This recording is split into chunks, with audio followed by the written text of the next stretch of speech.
Pozdravljeni, moje ime je Jana Rošker, sem iz oddelka za azijske študije Filozofske fakultete in za tiste, ki me ne poznate, v svojem raziskovalnem in tudi pedagoškem delu se ukvarjam v glavnem s kitajskimi filozofijami, pa tudi z metodologijo medkulturnih raziskav oziroma transkulturnih raziskav znotraj sinologije. No, kar se tiče kitajske filozofije, pa sem se odločila, da se letos pridružim filozofskemu maratonu, in sicer s temo, ki je prilagojena krovni temi letošnjega maratona, in to je tema povezave med religijo in filozofijo. Ker v kitajskih filozofijah ni najti zelo veliko religioznih diskurzov, sem se odločila za temo, ki poskuša povezati teološki diskurz svetega Avguština in na eni strani in šole poznih muistov na drugi, in sicer skozi optiko časa oziroma bolj konkretno prihodnosti.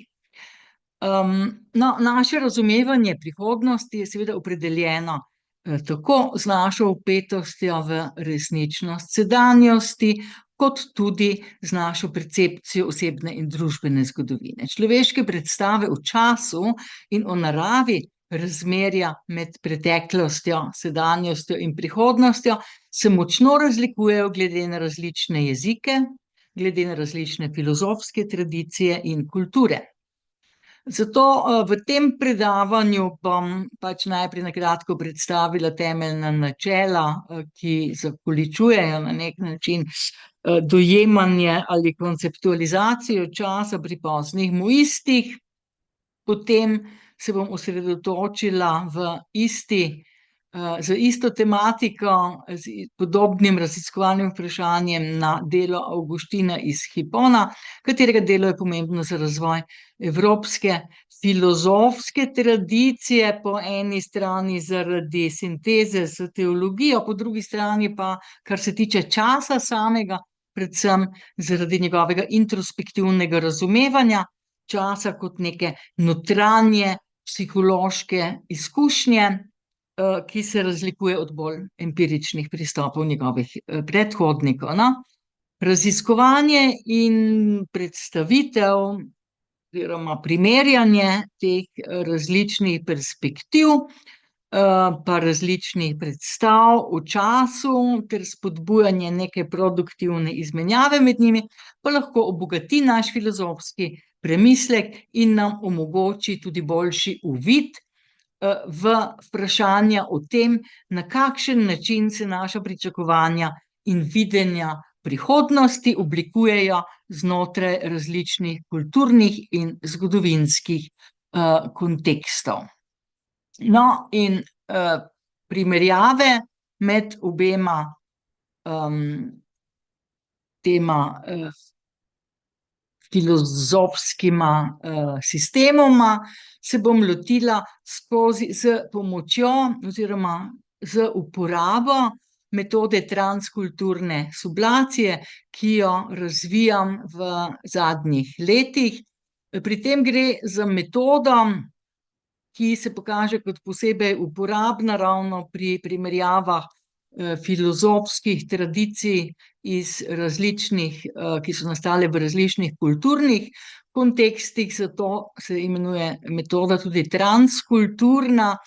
Zdaj moram pri tem mogoče za tiste, ki ne prihajate iz področja sinologije oziroma kitajske filozofije kot take, povedati par besed o tem, zakaj termin transkulturnost. Ta transkulturnost nima neposredne povezave s transkulturacijo, ki je antropološka metoda, ki jo je začel Eduardo Valera, latinskoameriški teoretik, temveč gre tukaj za transkulturne interakcije, ki so nastale na osnovi splošnega prevladujočega nezadovoljstva s tradicionalnimi komparativnimi pristopi v medkulturnih filozofskih raziskavah, ki so še vedno na nek način vsebovale veliko evrocentričnih elementov in so hkrati izhajale iz nekega statičnega, zelo esencialističnega pojmovanja kulture. Zato predstavljajo transkulturne raziskave v raziskavah, ki se ukvarjajo s kitajskimi filozofijami, takšno interakcijo med filozofijami različnih idejnih tradicij, ki so povezane s tremi osnovnimi konotacijami termina oziroma predpone trans, ki izhaja seveda iz latinščine. No, prva taka konotacija je transcendirati, torej trans v smislu transcendiranja. Tu ne gre sicer za neko filozofsko transcendenco, temveč za transcendenco v bolj izvornem pomenu, ki pač predstavlja preseganje nečesa. No, in tisto, kar se tukaj v transkulturnih filozofskih raziskavah presega, je ravno ta statično, esencialistično pojmovanje kulture. Tukaj kultura ni več videna kot neka esenčna tvorba, ki je nosilka neke nespremenljive substance. Torej, tukaj ne gre več za ontologijo substance, temveč za metafiziko relacij. Torej, kulture so videne v transkulturnih filozofskih raziskavah dandanes kot temelječe, ukoreninjene v nekem omrežju relacij. In kaj pa so relacije, ki povezujejo, kaj povezujejo pravzaprav te relacije? Te relacije povezujejo različne, vse, kar so elementi, tisti elementi, ki konstituirajo to, čemur smo pravzaprav vajeni reči, kar smo vajeni poimenovati s terminom kultura. Torej, zgodovinski razvoj, povezava med specifiko zgodovinskega razvoja, na primer, in sistemom produkcije in reprodukcije, torej z ekonomskimi sistemi, s političnimi sistemi, s sistemi verovanja.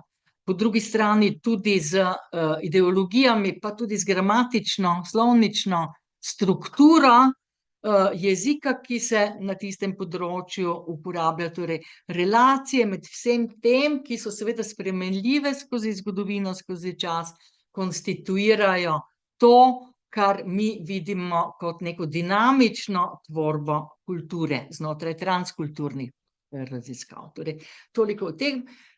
Prva konotacija termina trans se torej nanaša na preseganje v smislu preseganja neke statične, esencialistične, tradicionalne podobe kulture. No, druga konotacija termina trans pa je povezana s transformacijo. To pomeni, da se v teku raziskave s pomočjo transkulturne sublacije tako objekt kot tudi subjekt raziskave nenehno spreminjata. Kar pomeni, da je sublacija korenini v paradigmah procesualne filozofije. Tretja konotacija termina, torej predpone trans, pa prihaja od izraza tranzitnost in nam pove, da torej, kadar raziskujemo, kadar imamo opravka z objekti raziskave, ki so se oblikovali, ki so nastali v neki kulturi, ki je drugačna, ki se v marsikaterem pogledu razlikuje od kulture, v kateri smo bili mi socializirani, izobraženi, da torej poskušamo vseeno to raziskavo speljati iz te raziskovane kulture same in ne kot neke vrste helikopter, gledati na njo od zgoraj, ločeno od nje, v domeni nekakšne navidezne, domnevne objektivnosti, ki, kot vemo, v humanistiki že precej časa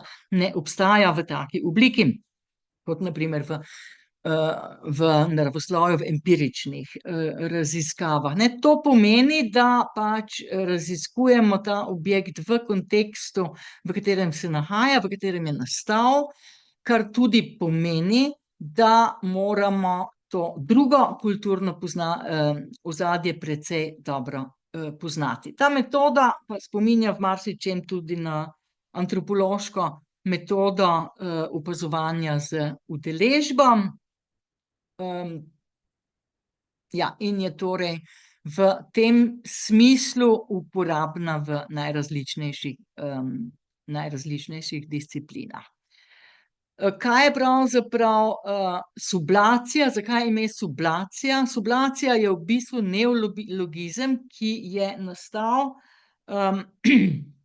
s prizadevanji prevajalcev in prevajalk, ki so prevajali Hegelov pojem Aufhebung v angleščino.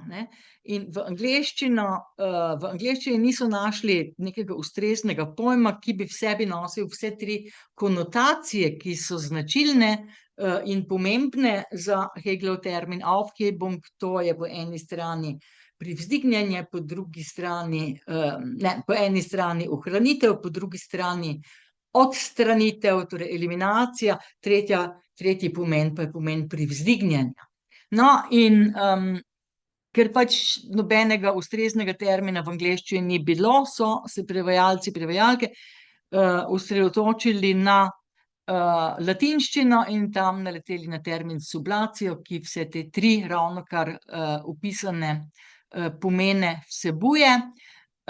In ker so ti trije pomeni odločilnega pomena tudi za to samo metodo, ki jo razvijam v zadnjih letih, sem jo poimenovala s terminom sublacija. Kot bomo videli, so določeni elementi v obeh komparatah se odstranijo, tisti konstruktivni se ohranijo in na koncu pride do miselnega preobrata, ki na naše mišljenje o raziskovalnem vprašanju, ki ga obravnavamo, privzdigne na neko višjo raven, kar pomeni, da se nam odpre neka nova perspektiva v opazovanju problema, ki ga obdelujemo, ali pa neka nova dimenzija, uvid v neko novo dimenzijo raziskovalnega vprašanja.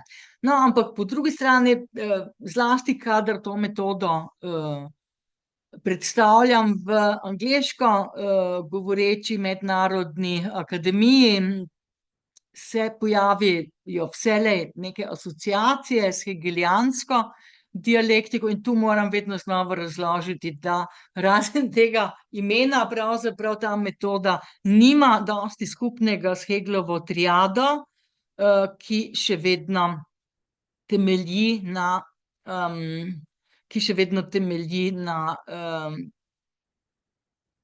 treh osnovnih zakonitostih tradicionalne formalne logike, torej princip identitete, princip neprotislovja in princip izključitve tretjega. V nasprotju s tem metoda sublacije je zakoreninjena torej tudi to je sicer dialektična metoda, dialektična primerjalna metoda, ampak zakoreninjena je v procesni filozofiji in v dialektiki, ki temelji, ki deluje v skladu z načelom korelativne komplementarnosti, ki izhaja že iz starodavnega I Chinga. No, ta dialektična metoda deluje v 8 vzajemno nadgrajujočih se fazah, ki pa jih bom predstavila skozi samo uporabo in zdaj ne bom izgubljala tukaj posebej časa z njimi. Najprej se bomo raje posvetili obema komparatoma. Torej, komparat pa je latinsko ime za objekt primerjave, torej komparati v našem primeru, ki ga danes tukaj obravnavamo, sta po eni strani moistična šola, po drugi strani pa sveti Avguštin oziroma njun njuna različni dojemanje časa, oziroma kot bomo videli kasneje, prihodnosti predvsem. No, pa poglejmo najprej, kdo so ti tako imenovani pozni muisti. To so bili predstavniki kitajske semantične logike, ki so živeli ki so živeli in delovali tam nekje od 5. pa do 3. stoletja pred našim štetjem. Njihove razlage o času najdemo v tako imenovanem kanonu poznih muistov, ki je starodavno besedilo o logiki, katerega avtorstvo se pripisuje učencem Modija, ki je tudi katerega osrednje delo vsebuje ta kanon, in to osrednje delo se imenuje Mozi oziroma Mojster Mo. No, v kanonu poznih muistov je čas razumljen kot dinamična kontinuiteta ali trajanje nekih pojavov in je večinoma izražen s pismenko dživ, ki jo vidimo tukaj v levi puščici. Aha, dobro bi bilo iti naprej z diapozitivi. Torej v levi puščici vidimo to pismenko dživ, ki v današnji sodobni kitajščini nam pove, da nekaj dolgo časa traja. V klasični kitajščini, v kateri so operirali pozni muisti, pa je bil izvornejši pomen te pismenke povezan s predmetom v gibanju, torej ona je prikazovala predmet v gibanju, ki se hkrati nanaša na idejo podaljšanega trajanja. Tako za objema idejo časa kot nekega dinamičnega, a hkrati nepretrganega, torej kontinuiranega toka. Kanon opisuje čas v smislu trajanja na naslednji način. Pravi, čas v smislu kontinuitete, dinamične kontinuitete, je tisto, kar zapolni vrzeli med različnimi časovnimi obdobji oziroma med različnimi, lahko bi rekli, trenutki časa. No? Pozni muisti pa ločijo tudi med empiričnim in transcendentnim časom, pri čemer je prvi omejen, drugi pa neomejen. No? In v tem kontekstu seveda kanon navaja, čas je lahko omejen ali neomejen. Seveda omejen je tisti, ki ga pač empirično lahko izkusimo ljudje s svojimi omejenimi čutili, s svojimi omejenimi telesi, s svojim omejenim časom bivanja, medtem ko pa obstaja izven tega tudi nek neomejeni transcendentni čas, do katerega pa s svojimi empiričnimi zaznavami ne moremo. No? Vendar imata oba dva ta časa, ne samo neomejeni čas, kot je zapisano tukaj, oba časa imata strukturo časovnih zaporedij, ki so kategorizirani iz vidikov prej in pozneje. No, in ta omejeni čas je možno tudi doživeti. Oni pravijo, možno je, da nekaj ne obstaja, a če nekaj obstaja, potem tega ni mogoče preprosto odpraviti. Lahko se izkusi takšno, kakršen je, in sem sodi seveda tudi empirični čas. V muističnem pogledu so preteklost, sedanjost in prihodnost medsebojno povezane in urejene glede na časovna zaporedja, spet glede na tisto, kaj je prej in kaj je kasneje. Oni pravijo, na primer, gledano z vidika tega, kar je pred nami, nekaj opišemo kot prihajajoče, medtem ko z vidika tistega, kar je za nami, nekaj opišemo kot da se je že zgodilo, kot da je že za nami. In tudi, ko je nekaj na robu tega, da se bo vsak hip zgodilo, se še vedno imenuje prihajajoče, torej bodoče. No, preteklost sta zanje v enaki meri realni, dejanski, torej dejstvi, preteklost in sedanjost. Če je nekaj bilo dano, je to dano tudi v sedanjem trenutku in ne more biti izbrisano. Torej, vse, kar se je že zgodilo, oziroma vse, kar se dogaja v sedanjem trenutku, to je dejstvo. Prihodnost, kar se tiče prihodnosti, pa je stvar popolnoma drugačna, kajti prihodnost pa ni dejanska. V tem kontekstu tudi tiste bodoče aktivnosti ali bodoči dogodki, ki se kažejo kot neizbežni, v dejanski resničnosti ne obstajajo in so v bistvu neresnični. Moisti pojasnjujejo to stališče s konkretnimi primeri. Oni rečejo, na primer, biti na tem, da padeš v vodnjak, ni isto, kot da padeš v vodnjak. Tu ni nekega enačenja možnega, ne? Ali pa biti na tem, da zapustim prostor, ni isto, kot da zapustim prostor. Ampak potem naredijo nek zanimiv premik s tem, da obe povedi izrazijo tudi v nikalni obliki, kar popolnoma spremeni njun pomen. Ne, tako rečejo, preprečiti nekomu, da bi bil na tem, da skoči v vodnjak, da pade v vodnjak, pomeni, da se prepreči, da pade v vodnjak. Preprečiti meni, da bi šla, da je zapustila ta prostor, pomeni, da ga ne bom, da ga ne zapustim. Ne? To se pravi, prvi par teh povedih, ne, v afirmaciji, ne, v trdilni obliki jasno razmejuje razliko med potencialnostjo in aktualnostjo, pri čemer je slednja neposredno povezana z realnostjo, medtem ko je prva ločena od nje. Na to pa mu isti pokažejo, da v nikalni obliki obe stanji enakovredno zadevata realnost in sta v enaki meri uresničeni. To označuje ključno razliko od prvega scenarija z tem drugim, ne? Medtem, ko prva poved poudarja teoretično razlikovanje med potencialnim in aktualnim stanjem, druga poved pokaže, da preprečitev tega potencialnega stanja samodejno prepreči tudi uresničitev aktualnega stanja. Ne? Zanimiv preobrat med temi povedmi se zgodi v prehodu od teoretskega razlikovanja k praktičnemu izidu. Ne? Prvi par stavkov ločuje med potencialnimi in aktualnimi fazami dogodka, pri čemer poudarja, da biti na tem, da nekaj storiš, ni enako kot to dejansko storiti.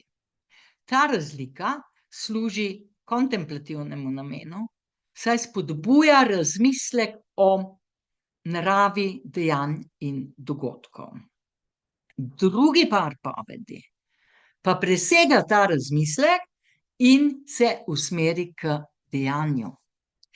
Pokaže nam, da poseganje v fazo potencialnosti, preprečitev stanja, da je nekdo nad tem, da bo zdaj vsaki padel, neposredno vpliva na aktualnost, torej neposredno prepreči tudi sam padec. Tukaj gre torej za pragmatičen pristop k potencialnim izidom dejanj, dogodkov ali stanj, ki namiguje, da lahko ukrepanje ali poseg v fazi potencialnosti odločilno spremeni tudi končni, seveda, aktualni izid. No, in tukaj nekako seveda poudarijo pozni moisti s tem, poudarijo ogromen pomen dejanskega subjekta znotraj svoje filozofije, ogromen pomen subjektove agende, njegov pomen njegove zmožnosti odločanja in poseganja v prihodnja dejanja. In tukaj sodijo ravno s temi svojimi argumenti, sodijo med tiste kitajske filozofije oziroma tiste kitajske idejne sisteme, ki nazorno pokažejo oziroma zavrnejo, zavračajo enega od osrednjih argumentov zahodno izobraženih, torej samo zahodno izobraženih filozofinj, ki menijo, da Kitajska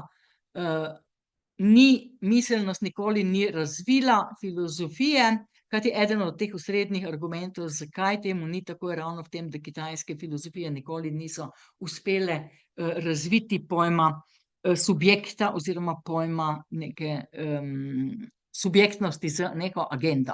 Ne? To seveda ne drži in tukaj vidimo samo enega od takih primerov, kjer je subjektnost ne samo, da obstaja, ampak je tudi osrednjega pomena. Ne? To drži za poznemoiste in še za marsikatero drugo filozofsko šolo oziroma za marsikaterega drugega filozofa iz kitajske idejne tradicije. Torej ta argument v bistvu, da kitajska filozofija zaradi tega ni filozofija, je utemeljen v bistvu na nepoznavanju snovi oziroma na slabem poznavanju tega diskurza. No, pa dovolj o tem, sedaj se bomo posvetili nekoliko bolj poblizu Avguštinu, svetemu Avguštinu iz Hipona. Torej ta teolog in mislec je živel okrog 800 let za poznimi moisti, torej tam od 354 do 430 našega štetja. Ne, in je služil kot škof v Hiponu, to je v današnji Severni Afriki, v Alžiriji.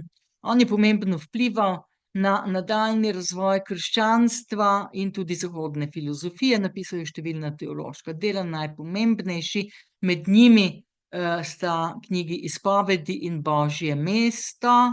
On je bil ključni lik pri integraciji zahodne teologije in filozofije, saj je kot prvi dejansko sistematsko prikazal sintezo obeh disciplin in ponazoril, kako je mogoče filozofske koncepte vključevati v teološke okvire. Tako je tudi, ne, če smo zdaj pri času, koncept minljivosti oziroma končnega obstoja postavil v kontrast z idejo Božje večnosti in s tem v obe disciplini pravzaprav uvedel neko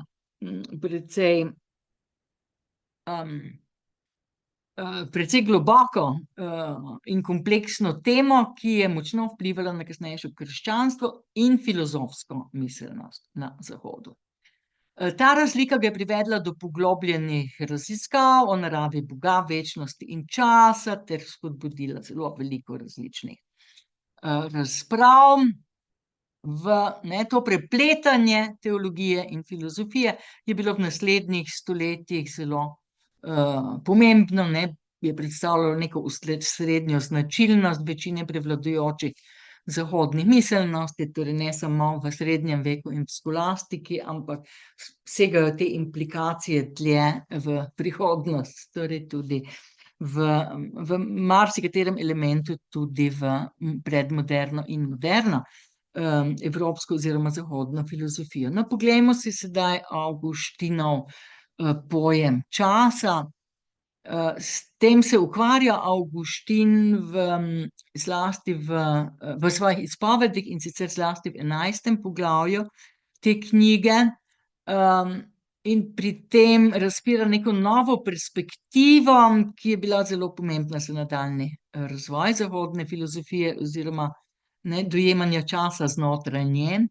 Pred Avguštinom so koncept časa v veliki meri oblikovali filozofi kot je Aristotel, ki je čas videl kot zunanjo, merljivo količino, tesno povezano seveda s fizičnim gibanjem in spremembami. V nasprotju s temi empiričnimi pogledi je Avguštin čas razumel kot del človeške notranjosti, s čimer je v filozofsko raziskovanje uvedel neko novo introspektivno in psihološko dimenzijo. On je bil torej en prvih filozofov, ki je raziskoval čas kot notranjo psihološko izkušnjo, ne zgolj kot zunanji merljiv pojav. Torej v zahodni filozofiji. Menil je, da preteklost, poleg tega, da preteklost, prihodnost in sedanjost obstajajo v umu, preteklost v spominu, sedanjost v pozornosti, v osredotočenosti, v opazovanju, prihodnost pa v pričakovanju. In v zgodovini zahodne misli je ta introspektivni pogled odprl nove poti razumevanja človeške zavesti in subjektivnosti. S poudarjanjem človeške izkušnje časa je Avguštin pripravil teren za razlikovanje med empiričnim, znanstvenim merjenjem časa na eni strani in njegovim izkustvenim, subjektivnim dojem.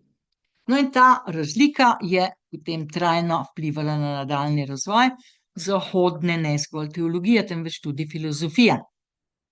No, po Avguštinovem mnenju čas seveda izhaja iz božje volje, razodene se nam v okviru božje besede, ki je večna, in kot vse vesoljstva, tudi on nastane iz ničesar, torej kreacijo, torej tudi čas je produkt kreacijo ex nihilo. Čas je torej sestavni del stvarstva.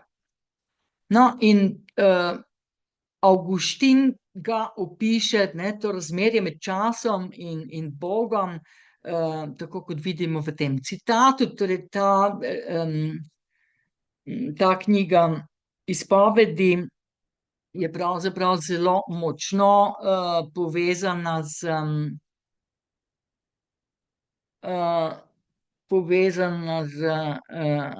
Bogom, gre pravzaprav za naslavljanje, torej Avguštin pripoveduje Bogu o svojih stališčih, zato je večina te knjige napisana v drugi osebi, no, in on pravi, zato ni bilo časa, preden si ustvaril karkoli. Saj je čas nekaj, kar si ustvaril ti. Noben čas ne more obstajati večno skupaj s teboj, kajti ti si vselej prisoten, in če bi bil čas večen, potem ne bi bil čas. Torej, brez božjega stvarstva ne bi bilo fizičnega sveta, kakršnega poznamo, in tudi ničesar, kar bi bilo podobno času, kakršnega doživljamo. Bog je zunaj časa in obstaja v svoji lastni večnosti. Vendar pa božja stvaritev empiričnega časa ne pomeni zgolj tega, da je Bog sprožil njegov tek. Bog je v svet prinesel celostnost časa naenkrat, vključno s preteklostjo, sedanjostjo in prihodnostjo. Zato je popolnoma nesmiselno seveda spraševati se o kakršnikoli obliki časa pred božansko stvaritvijo. No, v teh svojih izpovedih torej Avguštin časa ne dojema zgolj kot neko božjo stvaritev, temveč tudi kot konstrukt človeške zavesti. Ta psihološka in subjektivna perspektiva postane bolj razumljiva ob upoštevanju njegovih predpostavk v naravi preteklosti, sedanjosti in prihodnosti, ki sem jih že omenila, pa tudi o strukturah njihovih medsebojnih povezav. Avguštin razlikuje med časovnimi koncepti preteklosti, sedanjosti in prihodnosti, pa vzpostavi tudi neko povezavo med njimi, namreč na naslednji način. Pravi, če nič ne bi minevalo, ne bi bilo preteklega časa, če nič ne bi prihajalo, potem ne bi bilo prihodnjega časa, in če nič ne bi potekalo, potem ne bi bilo sedanjega časa. Ampak vse te časovne kategorije so povezane z nebivajočim, v bistvu v realnosti ne obstajajo. No, predvsem pa to pove v naslednjem citatu, ko pravi, a na kakšen način naj bi ti dve prvi obliki časa, torej preteklost in prihodnost, sploh obstajali. Saj preteklosti vendar ni več in prihodnosti prav tako še ni. In tretja oblika časa, sedanjost, je prav tako minljiva. Če ne bi bila minljiva, ne bi bila sedanjost, ampak večnost. Jasno. Če pa je sedanjost čas zgolj zato, ker mineva, kako lahko potlej trdimo, da obstaja? Razlog za to, da sedanjost obstaja kot oblika časa, tiči namreč zgolj v tem, da kmalu ne bo več. Kar pomeni, da lahko rečemo, da obstaja le zato, ker je na poti v neobstoj. No, kljub temu pa je zanj sedanjost, četudi je seveda problematična, ker zaradi svoje minljive narave in ker nima nobene razsežnosti in ni večna, temveč je le faza med neobstoječo preteklostjo in prav tako neobstoječo prihodnostjo, kljub temu je ta sedanjost zanj edini resnični trenutek časa, če tudi po drugi strani, ne, so vsi časi v bistvu samo jezikovni, miselni konstrukti, ne, ker bi moralo biti zdaj jasno in očitno je to, da ne moremo trditi, da prihodnost ali preteklost obstajata, ali da obstajajo trije časi, torej preteklost, sedanjost in prihodnost. Morda lahko rečemo, da obstajajo trije časi zgolj v jeziku in dojemanju. To je kot sedanjik, preteklost in prihodnik. Se pravi, to so to, čemur pravimo tense v angleščini. Ne, ampak vsekakor pa velja ta neobstoj, neresničnost za preteklost in prihodnost. To je nekaj, kar trenutno ne obstaja. Z drugimi besedami, preteklost ne obstaja več in nima nobenih oprijemljivih dimenzij, medtem ko prihodnost še ni nastopila. Te značilnosti različnih časovnih kategorij spodbudijo Avguština, da postavi še več vprašanj o njegovi naravi. Naprimer, kako lahko rečemo, da preteklost obstaja, če več ne obstaja? In kako lahko prihodnost obstaja, če še ni nastopila? Kako lahko torej merimo preteklost ali prihodnost, če pa vendar v resničnosti ne obstajata? Takšna vprašanja so torej Avguština napeljala k razmisleku o psihološki razlagi časa in vendar znotraj teh treh časov pa je sedanjost vendarle nekaj, kar ima neko resničnost, kar lahko doživimo skozi osredotočenje in opazovanje. No, toliko zdaj tudi o Avguštinu, zdaj pa se lotimo te dialektične primerjave obeh komparatov s pomočjo sublacije. Kot smo že povedali, je sublacija metoda, ki poteka, ki operira, ki funkcionira v 8 fazah, in sicer v prvi fazi formuliramo neko relacijsko raziskovalno vprašanje. Ne? Torej, kakšno vprašanje izberemo, to je odvisno od naših osebnih, subjektivnih, filozofskih interesov. Ne? Mora iti za neko filozofsko vprašanje, ki nas osebno zanima. Ne? Kajti mi uporabimo v metodi sublacije pravzaprav obe komparati zlasti kot inspiracije za naše lastno, zato da pridobimo neke osebno neke nove filozofske uvide, da pridobimo odgovore na neka vprašanja, ki nas tangirajo in ki so nam pomembna. Ne, po drugi strani moramo potem izbrati dva komparata, ki se oba na nek način s tem raziskovalnim vprašanjem ukvarjata.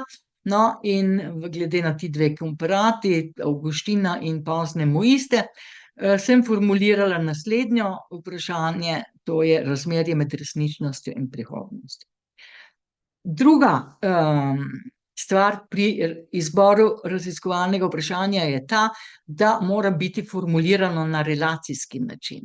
Kajti pri primerjalni metodi sublacije v bistvu ne primerjamo, se vedno izogibamo tega, da bi primerjali izolirane konkretne pojme oziroma koncepte, kajti ti so preveč navezani na različne spreminjajoče se kontekste in se skupaj s temi konteksti seveda tudi spreminjajo, in zato ta problem postaja še večji, kadar imamo opravka s filozofijami, s filozofskimi idejami, ki so nastale v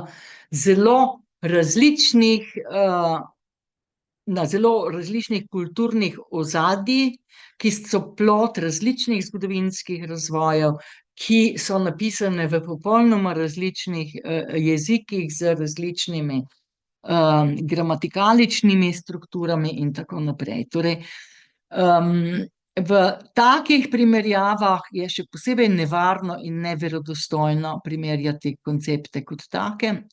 Ampak relacija, odnos, povezava med najmanj dvema konceptoma ali pojmoma, pa se je izkazala tukaj kot veliko bolj verodostojna epistemološka kategorija. Torej, tudi tukaj pri našem vprašanju gre za neko relacijo, in sicer za relacijo med resničnostjo in prihodnostjo. Kakšna je narava razmerja med resničnostjo in prihodnostjo? Torej, no, na ta način smo prispeli zdaj v drugo fazo sublacije, tukaj pa gre za to, da bomo poiskali podobnosti med obema komparatama, oziroma med tem, na kakšen način se pravzaprav oba komparata lotevata iskanja odgovora na to raziskovalno vprašanje, oziroma lotevata materije, ne, ki jo zadeva to raziskovalno vprašanje. In tukaj pridemo do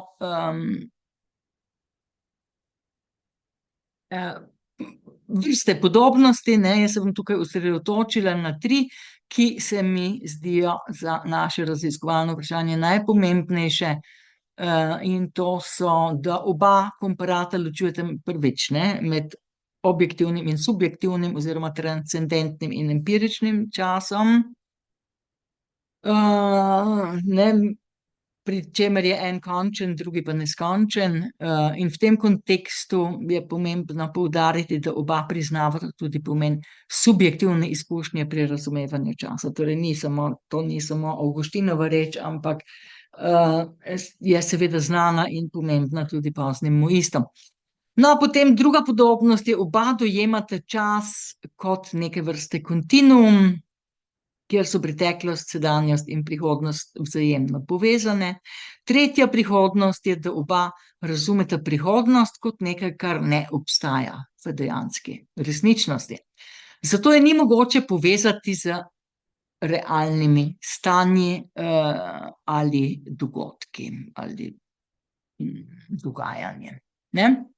No, sedaj pa napredujemo k tretji fazi sublacije, to pa je faza, kjer poiščemo razlike, ampak ne razlike med obema komparatoma oziroma med načinom, kako sta ta komparata povezana z našim raziskovalnim vprašanjem, temveč in to je pomembno, za razlike, ki se pojavljajo znotraj podobnosti, ki smo jih ravnokar identificirali v prejšnji fazi, ne.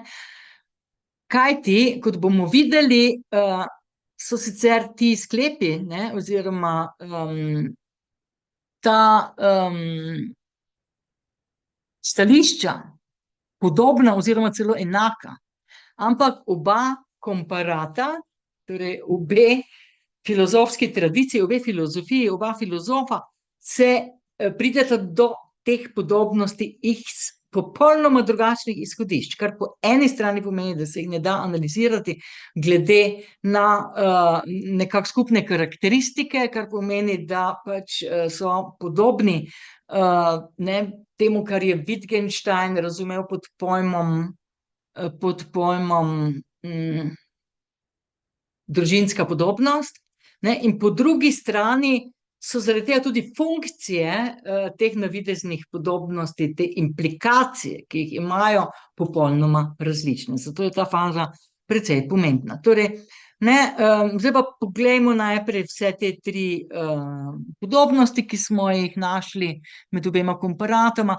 Prva pravi, da oba komparata ločujeta med objektivnim in subjektivnim oziroma transcendentnim in empiričnim časom. No, to seveda drži, ampak tudi moisti razlikujejo med empiričnim in transcendentnim, med objektivnim in subjektivnim časom, med neomejenim in omejenim, ampak njih pravzaprav tisti neomejeni čas absolutno sploh ne zanima. To je sicer neka transcendentna dimenzija, za katero vedo, da obstaja, da je objektivna, oziroma menijo, da je objektivna, ampak ne zanima jih. To, kar njih zanima, je nekak čas, v katerem živimo mi, v naši imanentni sferi, ne, v katerim s katerim mi na nek način čas merimo, ne samo merimo, temveč tudi delujemo znotraj njega. Ne? Oni so zelo praktično usmerjeni in, kot bomo videli še kasneje, skratka, oni sicer to razliko poznajo, vendar jih transcendentni čas absolutno ne zanima.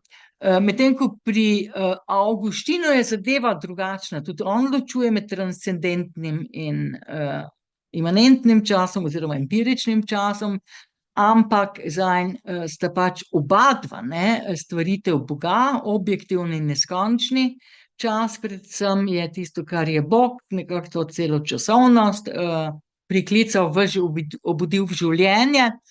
Empirični čas pa je zanj zgolj dejanska sedanjost, ki jo lahko dojamemo z osredotočanjem oziroma z zavedanjem. Torej,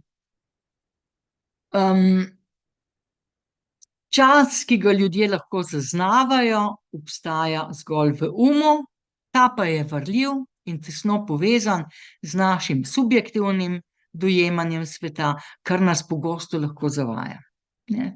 Neka ničnost, neka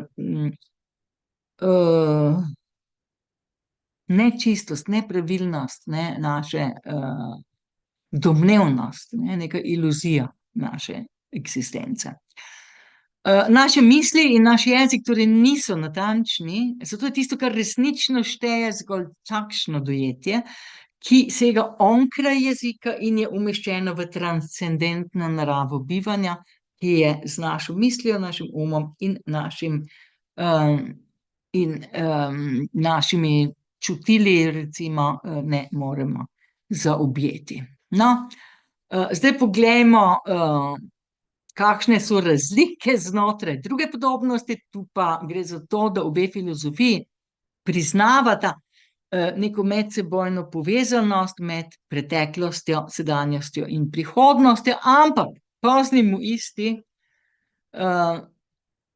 za Poznemoiste sledi iz te povezave njihovo stališče, da sta preteklost in sedanjost resnični, torej kot smo rekli, vse, kar se je že zgodilo in kar se zdaj dogaja, je dejstvo.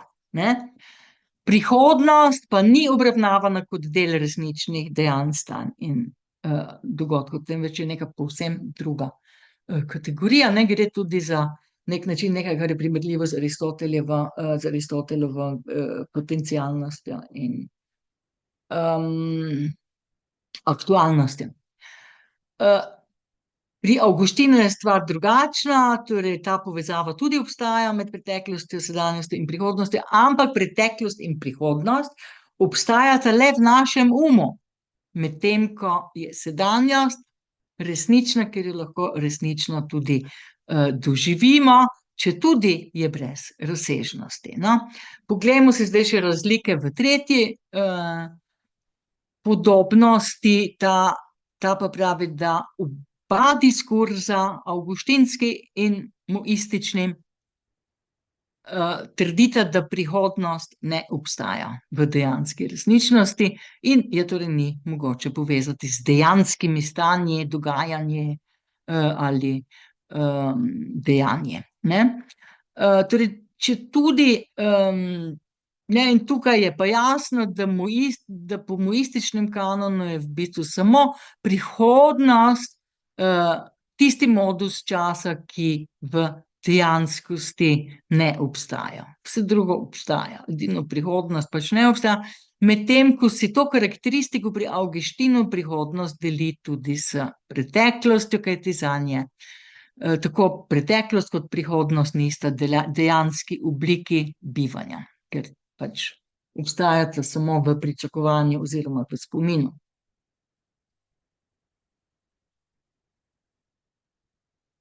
In tako smo zdaj prišli do četrte faze sublacije, kjer bomo povezali te razlike z referenčnimi okviri, znotraj katerih sta obe teoriji časa nastali.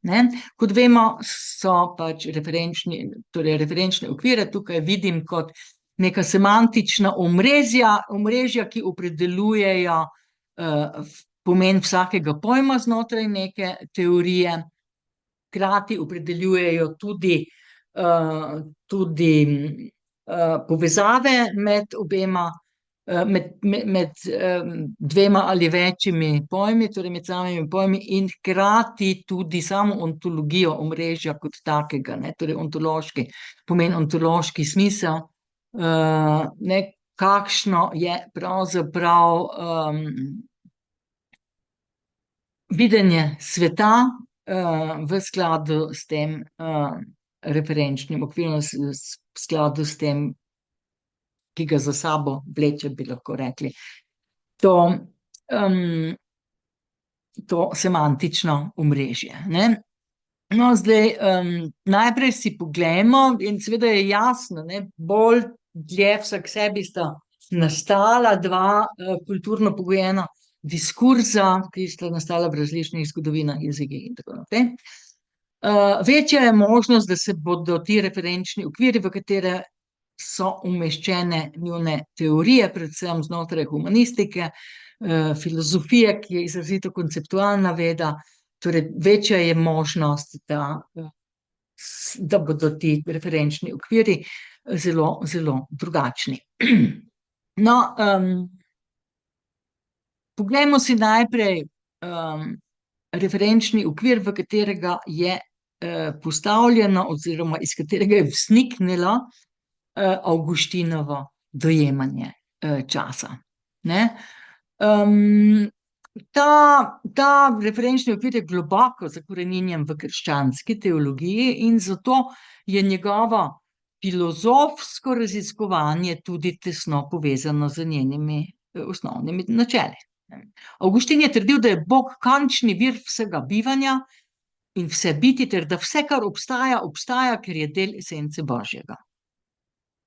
Ta ontološka odvisnost vzpostavlja potem neko hierarhijo bivanja, seveda, ki je strukturirana od spodaj navzgor in vodi od materialnega do božanskega, od imanence k transcendenci, pri čemer je seveda Bog najbolj resničen in nespremenljiv. Po Avguštinu narava Božje večnosti obstaja zunaj časovnih delitev, kar je osnova njegove trditve, da so časovne kategorije konstrukt človeškega uma. Iz tega zornega kota je celo sedanji trenutek, ki je zanj, kot smo videli, edini modus časa, ki ga je mogoče šteti za resničnega, minljiv in ga lahko v celoti razumemo le v odnosu do božanske večnosti ter naše inherentne podrejenosti, transcendentni Božji naravi. Na ta način je objektivna narava Božje večnosti povezana s subjektivnim zaznavanjem človeškega časa skozi opazovanje sedanjega trenutka in s tem skozi zavedanje naše prehodne eksistence v sferi imanence, ki je vselej varljiva in nepopolna za Avguština. No, poglejmo si zdaj še referenčni okvir, iz katerega izhajajo pozni moisti. No, moistična perspektiva je tukaj precej bolj praktična. Oni izhajajo iz dinamičnega in praktičnega referenčnega okvira, ki nakazuje empiričen pristop k razumevanju sveta in k interakciji z njimi v takem okvirnem poznavanje preteklosti in zavedanje sedanjosti, lahko pomaga pri odločanju o naših možnih prihodnjih dejanjih, ne. Širši moistični okvir je prav tako zasidran v izrazito utilitarističnih pristopih k etiki, politiki in organizaciji družbe, ter ga zaznamuje neko vztrajno iskanje pravičnih rešitev, praktičnih rešitev za družbene in za politične probleme, kajti praksa je zanje temelj vseh človeških prizadevanj. Po zgledu svojega učitelja Modija so torej pozni moisti odločno zavračali vero v deterministično silo usode In so verjeli, da človeško delovanje lahko vedno vpliva na rezultate, ki se pokažejo v prihodnosti. In da jih lahko spremeni. Ta predpostavka poudarja njihovo zavezanost proaktivnemu delovanju za družbeno pravičnost. Po njihovem mnenju ljudje torej niso opredeljeni z neizogibnim vplivom usode, ampak lahko svoje življenje vselej znova spreminjajo s prizadevanji in seveda z nekimi moralnimi dosežki, in to osnovno stališče se je izražalo tudi v njihovem izrazito utilitarističnem pristopu k času, ki je poudarjal njegov vpliv na človeška dejanja in moralne odločitve. Njihove analitične metode pa so temeljile na načelih semantične logike in so jih opredeljevala njihova prizadevanja za jezikovno jasnost in natančnost, kar je še dodatno seveda poudarjalo njihovo osrednjo filozofsko naravnanost oziroma zavezanost k praktičnosti. No, zdaj smo prispeli do 5. faze sublacije, tukaj pa na osnovi te povezave razlik z referenčnimi okviri jasneje zagledamo tudi nedoslednosti oziroma pomanjkljivosti, napake v obeh filozofijah, ki jih tukaj obravnavamo, oziroma v obeh konceptualizacijah časa oziroma prihodnosti. Kajti, seveda, referenčni okvir opredeli neko teorijo, kar se tiče njene specifične perspektive, ampak hkrati pa, predvsem v kontrastni analizi z neko drugo teorijo, pa lažje vidimo tudi, kje jih v bistvu oba komparata nekako teoretsko zmanjka. No, poglejmo najprej Avguštin s pripisovanjem vsega obstoja in vse biti božanski naravi, on potencialno izpodkopava seveda človeško avtonomijo. Če je vse vnaprej določeno z božjo voljo, se zdi obseg človeškega delovanja in etične odgovornosti precej omejen, kar zmanjšuje motivacijo za prizadevanja k osebni preobrazbi ali k družbenim spremembam. Poleg tega je njegova filozofija globoko zakoreninjena v nekaj, čemur bi lahko rekli teološka ekskluzivnost, kar otežuje njeno dostopnost in razumljivost iz neteoloških ali nekrščanskih perspektiv, pa s tem tudi nekako omejuje njeno potencialno univerzalno uporabo.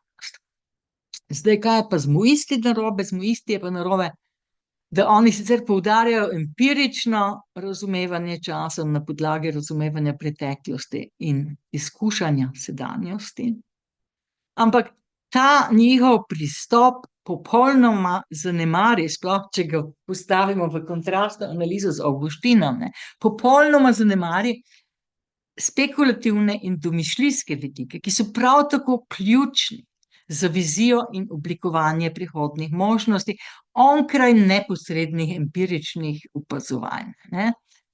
In tudi onkraj tega, kar je neposredno koristno in pravično. Poleg tega lahko tovrstna praktična in utilitaristična usmerjenost muizma, ne glede na svojo koristnost, na njeno koristnost, pri reševanju neposrednih problemov in organizacije življenja. Poleg tega lahko ta neposrednost spregleda globlja eksistenčna in metafizična vprašanja o človeškem obstoju, v širšem vesoljstvu in tako naprej. Torej, vprašanja, ki so bistvena za celostno razumevanje resničnosti in tudi naše človeške vloge v njej, torej naše človeškosti, bi lahko rekli.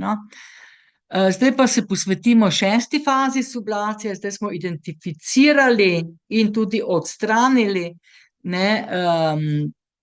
nekaj, kar smo videli kot nedoslednosti, kot napake pri obeh komparatah, in zdaj bomo pa med obema komparatama poskušali vzpostaviti nek vzajemno komplementarni odnos. Torej, vzeli bomo prednosti, konstruktivne vidike obeh komparat in poskušali z njimi zapolniti vrzeli, druga pri drugi, ne, ki so nastale z eliminacijo nedoslednosti. Ne. Torej, najprej bomo poskušali uskladiti Avguštinovo predstavo o božjem determinizmu z moističnim prepričanjem v pomen avtonomije človeka. Seveda obstajajo tudi v moističnem videnju resničnosti elementi, ki jih ni možno spremeniti. Ne? To so okoliščine in pogoji, ki opredeljujejo naše življenja, pa tudi dejanskost sedanjih in preteklih dogodkov. Vse to je determinirano, to se seveda ne da spremenjati. Njihov poudarek na pomembnosti človeške avtonomije je torej zakoreninjen v takšnem precej realističnem okviru. Ne? Področje avtonomije torej nikakor ni povsem osvobojeno determinizma in nobeno dejanje se ne odvija v praznem prostoru neomejene svobode. Ne? In zdaj, čeprav ti vnaprej določeni elementi v moističnem konceptu niso božanski in torej nimajo podpore v nekih nadnaravnih silah, pa jih je vendarle možno povezati z Avguštinovo osnovno predpostavko o svetu, v katerih vladajo božanski zakoni in božanska načela. Ne? Tukaj nekako sama opažam v krščanski teologiji neko imanentno protislovje, namreč po eni strani, da pač te teologije potrebujejo človeka z svobodno voljo, kajti če človek ne bi imel svobodne volje, potem tudi ne bi bilo krivde, ne bi bilo greha, nikogar se ne bi dalo poslati v pekel in nikogar v nebesa. Ne, človek mora imeti neko odgovornost za svoja lastna dejanja, ampak po drugi strani je ta svobodna volja vpeta nekako v nek širši okvir božjega in je možno samo znotraj tega nujnega determinizma, kjer imaš na primer na razpolago odločati se samo za dejanja, ki sodijo v 10 zapovedi. No, ampak vseeno, ne, če vzamemo nekako ta Avguštinov metafizični pristop k temu, da naj človek deluje oziroma tudi vidi čas v skladu z božjimi zakoni in z božanskimi načeli, v smislu nekih aksioloških paradigem, potem sta obe videnji v bistvu združljivi. Videnje prihodnosti. Torej, ampak pri tem seveda ne gre za združitev nekih njunih osnovnih predpostavk, temveč za dinamično interakcijo med njima, za interakcijo, ki je določena s principom vzajemne komplementarnosti, v kateri se elementi svobode nenehno prepletajo in delujejo skupaj z elementi določene, nespremenljive dejanskosti. Torej, takšno ravnovesje se lahko izrazi v svetovnem nazoru, kjer metafizična kompleksnost pravzaprav ustvarja pogoje, v katerih lahko človeško delovanje preseže zgolj neposredne utilitarne namene in se umesti v neko novo, veliko kompleksnejšo razsežnost človeškega življenja, ki ni zgolj udobno, pravično in učinkovito, kot so hoteli moisti, na primer, temveč ima tudi nek globlji smisel, ki ga pa ni treba reducirati na neke nadnaravne sile božjega načrta. No, tako bogaten pogled nam ne omogoča zgolj vizije bolj dinamičnega prepletanja med determinizmom in svobodno voljo, temveč nam lahko ponudi tudi možnost živahnega prepletanja med svobodo in etično odgovornostjo. No, in zdaj poglejmo, na kakšen način je to možno udejaniti. Prišli smo do predzadnje, 7. faze sublacije, ki predstavlja nek sublacijski premik. To je torej sublacija v ožjem pomenu besede, kjer se zgodi nek premik, ki mogoče naše mišljenje, naše videnje raziskovalnega vprašanja, naš razmislek o raziskovalnem vprašanju nas privede do neke višje bi lahko rekli, do neke višje stopnje, v smislu, da zagledamo neko novo perspektivo ali pa pridobimo uvid v neko novo dimenzijo, ki je povezana z raziskovalnim vprašanjem. No, in ta premik, ne, se zgodi zaradi tega, ker se je v prvih 6 fazah sublacije med obema komparatoma akumuliralo precej napetosti, in ta napetost potem spodbudi naše mišljenje na neko novo raven. Torej tukaj, ne, videli smo, da smo eliminirali nedoslednosti, da smo ohranili konstruktivne vidike obeh komparatov, in sedaj se zgodi tudi privzdignjenje na neko višjo raven. No, torej, če v takem kontekstu združimo Avguštinov koncept časa kot božanskega konstrukta z moističnim dojemanjem časa kot empirične realnosti, dejanskosti, na katere lahko vplivamo s svojim delovanjem, nam tak združevalni pristop lahko omogoča, da čas razumemo kot psihološko in introspektivno izkušnjo, ki pa hkrati seveda priznava obstoj transcendentne večnosti in tudi človeški čas dojema kot paradigma človeške prakse, ne. Vse to lahko pomembno vpliva seveda na naše vsakodnevne odločitve ter prispeva tako k osebnim kot tudi družbenim spremembam.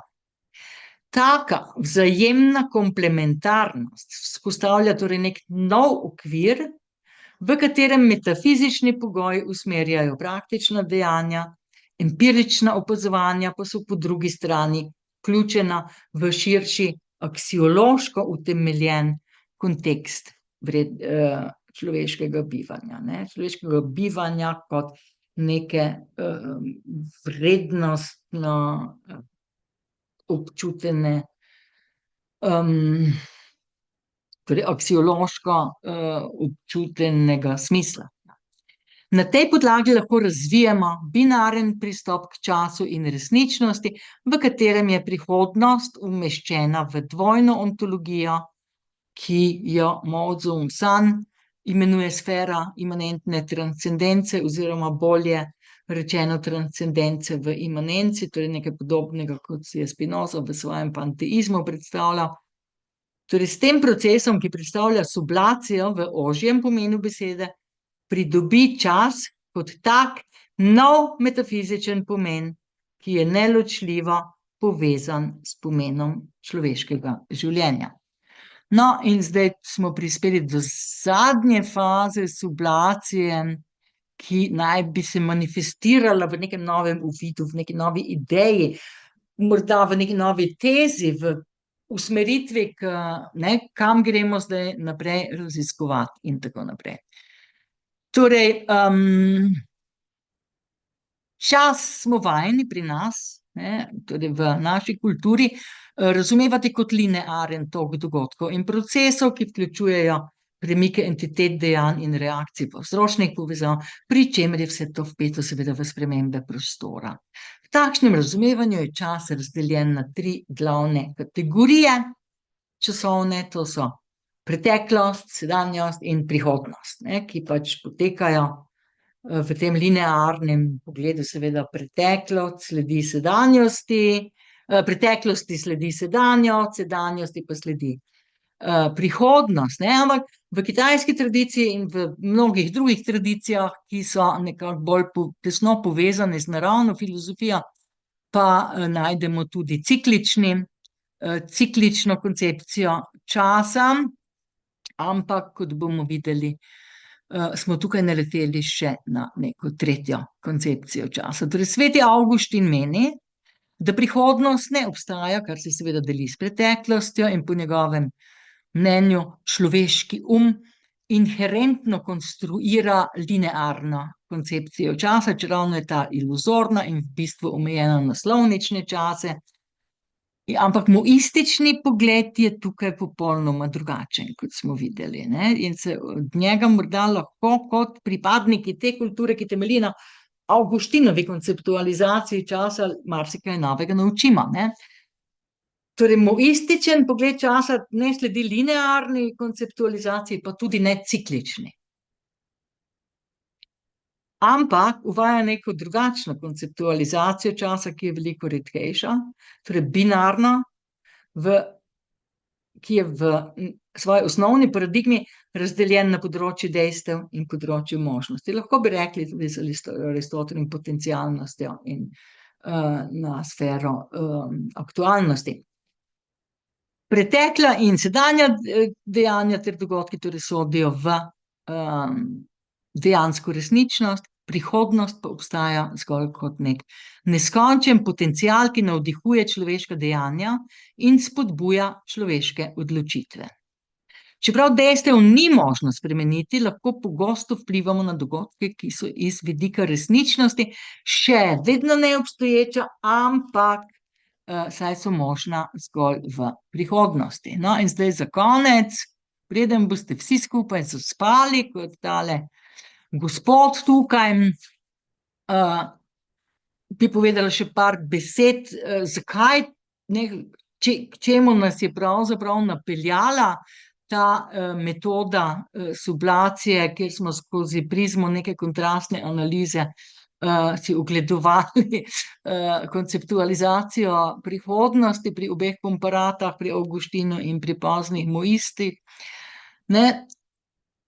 Podoba, ta moistična, v bistvu podoba prihodnosti kot nekega odprtega polja neskončnih možnosti, torej sfere, ki jo lahko zavzamejo in kolonializirajo subjekti, ki živijo v nikoli zares zadovoljujoči sedanjosti, je običajni in dobro znani del takšne sheme reprezentacije sveta in resničnosti, ki je neločljivo povezana z utilitarističnim značajem instrumentalne racionalnosti. To vse nam je, taka shema nam je vsem zelo dobro znana, saj živimo v sodobni globalizirani družbi, ki je povezana z vsemi drugimi deli sveta po načelih istega ekonomskega in s tem tudi aksiološkega sistema, ki seveda temelji na kopičenju profita, in prav povezava z metafizičnimi načeli, ki jih najdemo na primer v Avguštinovi duhovni koncepciji časa in resničnosti, lahko tej shemi podari smisel in jo preseže. V takem pogledu se potencialnost prihodnosti ne razodeva zgolj skozi koristne rezultate, temveč tudi skozi etične maksime. V takem amalgamu moističnih in avguštinskih predpostavk pa te maksime niso več zgolj božanske, kar pomeni, da niso več nujno univerzalne, večne in nespremenljive. Zato jih je treba nenehno prilagajati spreminjajoči se resničnosti. No, in to združevanje, ta kombinatorika mogoče moističnega pogleda ki je v bistvu na nek način neoliberalen pogled na prihodnost, in Avguštinovega, ki je zelo konzervativen in determinističen, nam lahko na nek način prikaže to prastaro dilemo med etičnim univerzalizmom in relativizmom v neki novi luči. Torej, etični univerzalizem tipa svetega Avguština je problematičen, ker je v bistvu dejansko temelji na neki opredeljenosti, na neki zamejenosti z nekim božjim načrtom in 10 zapovedmi in tako naprej, ki so univerzalne. Ta univerzalnost ni problematična samo pri Avguštinu, ampak tudi pri mnogih kasnejših, predmodernih, modernih filozofih, tudi pri Kantu, na primer, kot vemo, je maksima, etična maksima ne laži, lahko strahotno problematična. Po drugi strani imamo problematiko etičnega relativizma, ki na primer ravno na Kitajskem smo dostikrat priča tem parolam o posebnosti kitajske kulture, in potem lahko v imenu te posebnosti seveda kitajska vlada zapira, muči in celo usmrčuje razne disidente in tako naprej. Skratka, najti je treba neko pot, ali lahko bi rekli, ne, lahko kontinuiramo iščemo neko pot, ki bi nas pripeljala iz te ožine scile etičnega univerzalizma in karibde etičnega relativizma v nek okvir oziroma v neko novo paradigmo, kjer je oboje na nek smiseln in zelo človeški način povezano. No, in tukaj bi bil moj predlog, morda na kakšen način lahko to iskanje poti tukaj razvijamo naprej. Ne, tukaj bi jaz postavila kot alternativo, naprimer konfucijansko temeljno načelo sočlovečnosti, ki temelji na vzajemni empatiji med ljudmi. Torej ne gre samo za to, da hočemo dobro eden drugemu, temveč tudi za to, da se vživimo en v drugega. In čeprav je nenehno ustvarjanje te agende, iskanja te poti med univerzalizmom in relativizmom, ki sta oba dva čeravno je to večno nedokončani projekt, pa bi nas lahko na nek način tudi moističen, odprt pogled na prihodnost kot sfero možnosti, če bi bil obogaten s transcendentnimi, aksiološko pogojenimi elementi svetega Avguština in morda na osnovi neke dinamične empatičnosti v smislu konfucijanske sočlovečnosti popeljal korak naprej na naši poti razumevanja časa, resničnosti in predvsem naše lastne vloge znotraj njunega vzajemnega razmerja. No, in s to pobožno željo bom zdaj današnje predavanje končala in se vam zahvaljujem za vaše izjemno potrpežljivo poslušanje in odpiram hkrati prostor za debato, za konstruktivno kritiko, za vprašanja in tako naprej. Hvala lepa še enkrat.